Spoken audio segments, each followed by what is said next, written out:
자, 이어서 밤사이 나온 투자 뉴스 체크해보면서 전략 정비해보는 시간이죠. 두 분과 함께합니다. LNS홀딩스 김선영 대표, 또 DB금융투자 김병수 PB 수고해주시겠습니다. 어서 오세요. 맞습니다.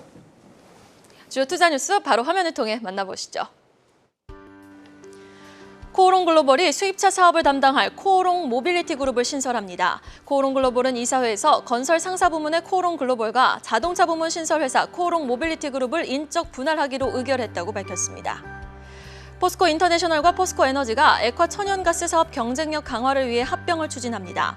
합병 방식은 유가 증권시장 상장사인 포스코 인터내셔널이 비상장사인 포스코 에너지를 흡수 합병하는 방안이 유력하며 연내 합병이 이루어질 전망입니다. 다음 뉴스입니다. 일본 보건당국이 일동제약과 일본 시오노기 제약이 공동 개발 중인 먹는 코로나 치료제 조코바의 긴급 사용 승인 여부에 대해 결론을 내지 못하고 판단을 보류했습니다. 네이버제트의 메타버스 플랫폼 제페토가 중동 지역에 본격 진출합니다. 메타버스 서비스 수요가 높은 반면 대표적인 현지화 플랫폼이 없는 중동 시장에서 메타버스 시장 승기를 잡겠다는 구상입니다. 레이가 중국 현지 영업 파트너 북경 서사 계의료과 기아 유한공사를 255억 원에 인수하기로 계약했다고 밝혔습니다. 모바일 금융 서비스 토스를 운영하는 비바 리퍼블리카는 2,958억 원 규모의 신규 투자를 유치했다고 공시했습니다. 자, 첫 번째 이슈, 인적 분할되는 코오롱 글로벌부터 한번 살펴보도록 하겠습니다. 이번 분할 지금 크게 건설과 자동차로 나뉘는데요. 원체 코오롱 글로벌, 건설보다는 자동차 쪽 시장 점유율이 높은 기업입니다. 후계 작업이 본격적으로 시작이 되는 건가요, 대표님? 네, 일종의 그런 거라 좀 보고 있고요. 말씀하신 대로 코오롱 글로벌이 그 건설과 자동차 부분 분할을 통해서 미래 성장의 속도를 낸다라는 그런 내용이 나왔습니다. 어저께 코오롱 글로벌이 이제 이사회를 했습니다. 이제 건설과 상사 부분의 코오롱 글로벌 그리고 자동차 부분의 신설회사죠. 코오롱 모빌리티 그룹으로 이제 인적 분할하기로 결정했고요. 일단 뭐 진정으로 주주들을 원한다면 이래야죠. 인적 분할해야 되는 부분이고 어떤 기업과는 좀 다른 행보이자 굉장히 적절한 결정이라고 좀 판단하고 있고요. 조금 더 자세히 살펴보면은 이제 BMW, 아우디, 볼보, 지프 그리고 이제 롤스로이스죠. 수입차 부분은 이제 신설법인인 코오롱 모빌리티 그룹으로 분할을 하고요. 기존의 건설과 상사 그리고 코오롱 스프레스 그리고 그 외의 자회사는 존속법인인 코오롱 글로벌에 이제 남는 방식으로 이제 분할을 합니다. 일단 보유자산 가치 기준으로 존속법인과 신설법인을 내년 1월 1일 날 75대 25 비율로 이제 인적 분할을 하고요. 코오롱 모빌리티 그룹을 신설해서 이제 재상장하는 방식인데 일단 신규 법인인 코오롱 모빌리티 그룹은 이제 코오롱가의 4세죠. 이제 이규호 부사장이 이끌 예정이다라는 얘기가 나왔습니다. 수입차 유통 판매 중심의 어떤 사업 구조 개편 그리고 이제 확정을 통해서 모빌리티의 어떤 종합 사업자 이쪽으로 좀 나서겠다는 그런 얘기인 것 같고요.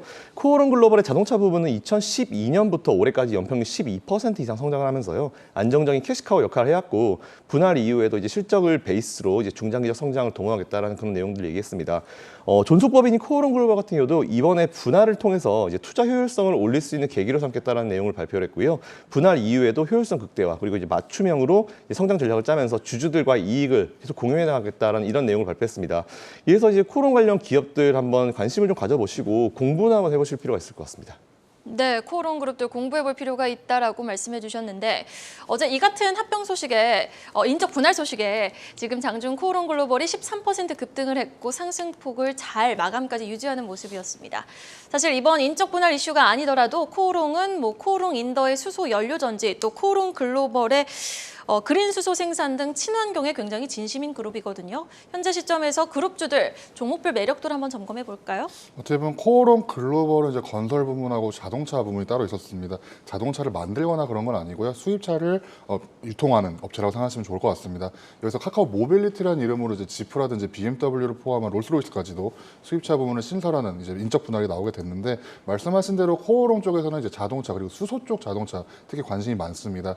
코오롱 글로벌 비롯해서 코오롱 인더스트리 그리고 코오롱 플라스틱까지도 굉장히 많은 관심을 받을 수가 있는 종목들이기 때문에 코오롱 밸류 체인에서 이제 자동차 쪽에서 충분히 관심을 받을 수 있다. 그리고 말씀하신 대로 4세대 이제 지배 구조가 변경이 되고 있기 때문에 아마 코오롱 쪽에서 모빌리티 쪽을 좀 강하게 푸시를 하지 않을까라는 기대를 하고 있습니다. 말씀하신 대로 이제 인적 분할하고 물적 분할의 차이가 있었는데 이번에 인적 분할을 하게 되면서 세로로 분할하는 방식으로 기존 회사의 주주 가치를 충분히 보여주고 있다 말씀드릴 수가 있고, 반대로 물적 분할 같은 경우에는 자회사를 거느리기 때문에 이것과 달리 주주 가치에 조금 많은 관심을 보일 수가 있는 업체라고 볼 수 있고요. 신설법인 같은 경우에는 2025년까지 매출을 한 3조 이상으로 목표를 잡고 있기 때문에 코오롱 그룹 내에서 이제 밸류체인에 좀 관심을 갖고 살펴보신다면은 투자 기회가 있지 않을까라고 생각을 하고 있습니다. 네, 알겠습니다. 자, 이어서 이번에는요, 합병 소식 한번 짚어보도록 하겠습니다. 포스코 그룹이 포스코 인터내셔널과 포스코 에너지를 합병하는 방안을 추진을 하는데요. 아무래도 종합상사 자회사인 포스코 인터내셔널과 또 LNG 발전 쪽인 포스코 에너지가 합쳐지면은 조각돼 있던 밸류체인이 크게 하나로 뭉쳐질 거고요.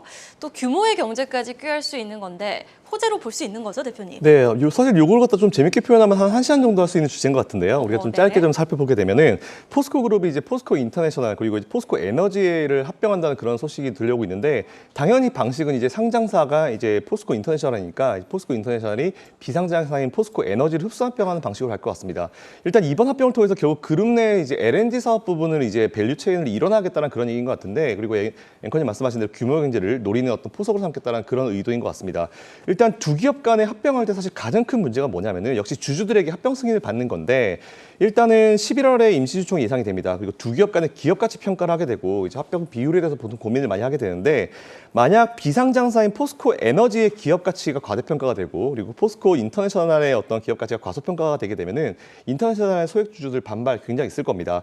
일단 제가 좀 살펴보니까 자본시장과 금융투자법에 대한 관련 시행법을 따르면요, 이제 상장사가 비상장사를 이렇게 합병을 하게 되는 경우에는 합병가액은 이제 시가에 따라서 결정합니다. 그리고 기준 시가가 자산 가치보다 낮으면 보통 이제 자산 가치로 평가를 하게 되는데, 일단 1분기 말 기준으로 인터내셔널의 순 자산이 이제 한 3조 9천억 정도 되더라고요. 근데 어저께 종가 기준으로 이제 전일 종가 기준으로 이제 시가를 보니까 시총을 보니까 한 2조 3,750억 원입니다. 현재 시가가 순 자산보다 낮은 상태, 저평가 상태라서 이대로 그대로 가게 되면은 이제 순자산 기준으로 이제 가치 평가가 가능할 것 같습니다.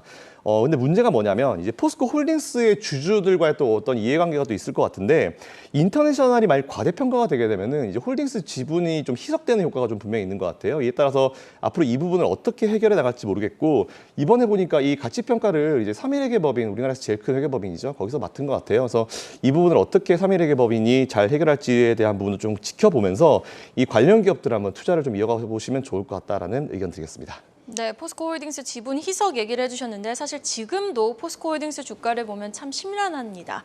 이럴 때일수록 좀 공부를 해야 될 때가 아닌가 싶은데, 포스코를 보면 최근 뉴스플로우가 정말 철강 회사 이미지 탈피하고 싶구나, 뭐 바이오 2차 전지 가리지 않고 미래 산업에 진심을 좀 다하고 있구나라는 게 좀 느껴지고 있는 모습이거든요. 그래서 그런지 그룹주 안에서는 포스코 케미칼, 포스코 인터내셔널을 제외하면은 지금 굉장히 다른 종목들은 제자리 걸음입니다. 과연 이 합병 소식이 관련 종목들에게는 얼마나 영향을 줄 수 있을까요? 포스코 그룹주 같은 경우에는 말씀하신 대로 철강을 탈피하고 친환경 기업으로 거듭나기 위한 모습을 많이 보이고 있습니다. 이번에 보시게 되면 포스코 인터내셔널 같은 경우에 에너지를 흡수 합병하게 되면서 LNG 사업을 일원화하겠다라는 의사표시를 하게 되었는데, 인터내셔널 같은 경우에는 이제 그 해외에 굉장히 많은 LNG 광선을 갖고 있습니다.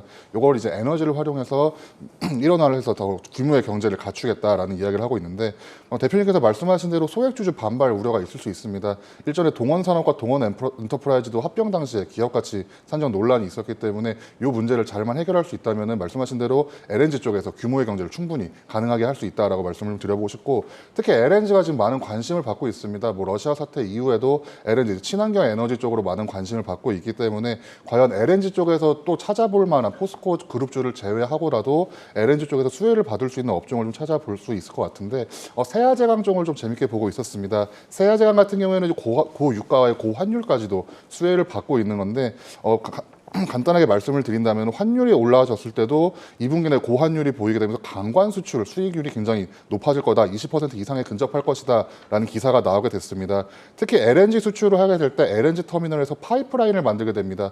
거기에 스테인리스 강판을 세아제강에서 좀 주력으로 만드는 상품이기도 한데, LNG 쪽에 많은 관심을 받게 되면 파이프라인이 많이 늘어나게 될 것이고, 이렇게 됐을 때 스테인리스 강판을 만드는 회사가 충분히 관심을 가질 수가 있기 때문에 세아제강 쪽에서도 LNG 수혜주로 한번 분류해서 관심 있게 보신다면은 다시 한번 순환매가 돌아올 때 충분히 주가 상승을 기대할 수 있지 않을까라고 조심스럽게 생각하고 있습니다. 네, 최근 뭐 세아제강 같은 철강주들 목표가 하향 조정됐음에도 불구하고 좀 다시 한번 주목을 해보자라고 말씀을 해주셨는데 포스코 그룹주 안에서는 조금 분류를 해봐서 어떤 종목을 좀 좋게 보시고 어떤 종목을 조금 보수적으로 보시는지 좀 알려주실 수 있을까요? 포스코 홀딩스 같은 경우에는 이제 올해 초에 지주회사로 전환하게 되었습니다. 그렇기 때문에 아래쪽 자회사들이 어떤 역할을 할 수 있는지를 좀 보셔야 될 것 같은데 지금 말씀드린 대로 순환매가 돌 수 있을 때 글로벌 순환매에 가장 선두에 있을 거라고 예상되는 건 이제 포스코 케미칼을 좀 말씀을 드려보고 싶습니다. 2차 전지 쪽에서 양극재, 음극재를 같이 생산하는 거의 유일한 기업이기 때문에 글로벌 2차 전지 그리고 자동차 수급난이 좀 괜찮아질 수 있다면은 포스코 케미칼도 충분히 투자 가치가 다시 돌아오지 않을까라고 생각을 하고 있습니다. 알겠습니다. 자, 계속해서 그러면은 포스코 이야기 실적으로 좀 확장해 보도록 할게요. 알루미늄 관련주, 히토류 관련주를 묶이고 있는 포스코 엠텍이 어제 장 마감 이후 실적을 발표했어요. 그런데 실적을 보니까 실적 선방했다고 생각해도 되는 거죠, 대표님? 네, 맞습니다. 포스코 엠텍 하니까 제가 딱 지난주에 있었던 일이 생각이 났는데 포스코가 뭐 세계 최초로 무슨 뭐 배터리 소재 거래소를 설립한다는 추진 얘기가 나오면서 이제 포스코 엠텍 관련주들이 등 관련주들이 장 초반에 그때 거의 뭐 상한가를 기록했었던 기억이 나요. 근데 바로 포스코가 나와가지고 사실이 아니다라고 발표하면서 좀 많은 분들께 실망을 줬고 이제 해프닝으로 마무리가 된 것 같은데 일단 실적 관련 소식이 나왔습니다. 뭐 이런 해프닝이 나온다 하더라도 실적이 제일 중요하니까요. 일단 살펴보면은 2분기 실적 발표가 됐는데 영업이익이 45억 1,600만 원이 발생했습니다. 전년 동기 대비해서 54%가 이제 증가했다고 공시했고요. 같은 기간 동안에 이제 매출은 925억 7,900만 원으로 약 27.52% 늘어난 것으로 잠정 집계가 됐습니다. 당기순이익은 70.76% 급증한 38억 7,600만 원을 기록을 했고요. 이에 따라서 일단은 지금 포스코 관련주들 실적이 좀 잘 나오고 있습니다. 그래서 이 그룹주 내에서 이제 우리 PB님 앞에서 정리해 주신 대로 좋은 기업들을 좀 선별을 하셔가지고 투자해 보시면 좋을 것 같고 포스코 엠텍 같은 경우도 이번에 실적이 이미 발표가 됐기 때문에 현재 조금 기술적인 부분 따져보셔가지고 혹시 뭐 관심 있다 이쪽 업종 한번 공부해보고 싶다 하시는 분들은 공부 좀 해보시고 투자해보셔도 크게 무리가 없지 않을까라고 생각하고 있습니다. 네, 지금 시점에서 포스코 엠텍 한번 공부해볼 필요 있다라고 말씀해 주셨는데 김병수 PB님 포스코 엠텍 전략까지 한번 제시해 주실까요? 포스코 엠텍 같은 경우에는 시가총액이 한 2,400억 정도로 굉장히 작은 회사입니다. 그렇기 때문에 이번에 주가가 그 2분기 실적도 굉장히 좋게 나왔고 특히 말씀하신 대로 지난주에 배터리 소재 거래소가 만들어질 수 있다라는 기사가 나오게 되면서 주가가 반응하게 되었고 마찬가지로 포스코 그룹에서 아니다라고 말하게 되면서 다시 또 하락을 하는 모습을 보였습니다.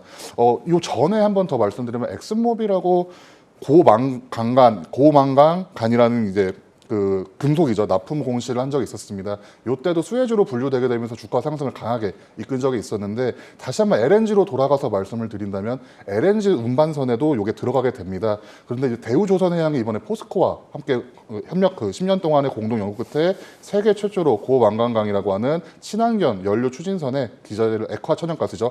LNG 연료 탱크에 적용했다라는 긍정적인 기사가 나오게 됐습니다. 물론 포스코 엠텍에서 많이 납품을 하게 될 거고 대우조선해양의 지금 노사 문제가 조금 해결이 될 수 있다면은 분명히 조선업종 다시 돌아오게 됐을 때 충분히 관심을 받을 만한 재료다라고 좀 말씀을 드려보고 싶고 기존 소재 대비 가격이 낮으면서도 극저온에서 성능이 굉장히 우수하기 때문에 LNG 카타르발 LNG 이런 수주 열풍이 불게 되면서 충분히 관심을 받을 수가 있고 특히 조선 업종들이 다시 돌아올 것 같다라고 말씀을 드리면서도 아직 반응이 좀 보이고 있지 않습니다. 그렇기 때문에 한번 관심 있게 이런 조선 업종들도 살펴보게 되면서 살펴볼 수 있다면 하반기 전략에서 충분히 괜찮은 전략 중에 하나가 되지 않을까라고 말씀을 좀 드려보고 싶습니다. 포스코 인터내셔널의 합병 소식에 따라서 우리 김병수 PB님은 지금 세아제강 좀 지켜볼 필요 있다라고 말씀해 주셨고 포스코 엠텍의 실적에 따라서는 대우조선해양 좀 지켜볼 필요 있다라고 좀 확장성 있게 짚어주셨습니다. 마지막 이슈로는요. 어제 모처럼 저가 매수세가 유입됐던 게임주 한번 짚어볼 필요가 있어서 한번 게임주 이슈 골라봤습니다. 게임주들은 여전히 바닥권에 있다 해도 어제의 반등이 좀 유의미했는지 되짚어볼 필요는 있어 보입니다. 이달 들어서 코스닥에서 외국인 투자자 순매수 1위, 4위, 5위 모두 게임주가 이름을 올렸는데요. 위메이드, 펄어비스, 카카오게임즈가 올라왔습니다. 수급이 몰리고 있는 건데 하반기 라인업 기대감 때문일까요? 뭐 조이시티 관련 뉴스부터 한번 쫙 정리를 해볼까요? 네, 일단 최근에 어쨌든 약세장이 좀 기록되면서 이제 주가가 급락한 이제 이 게임주에 그 외국인들의 수급이 좀 몰리고 있는 것 같습니다.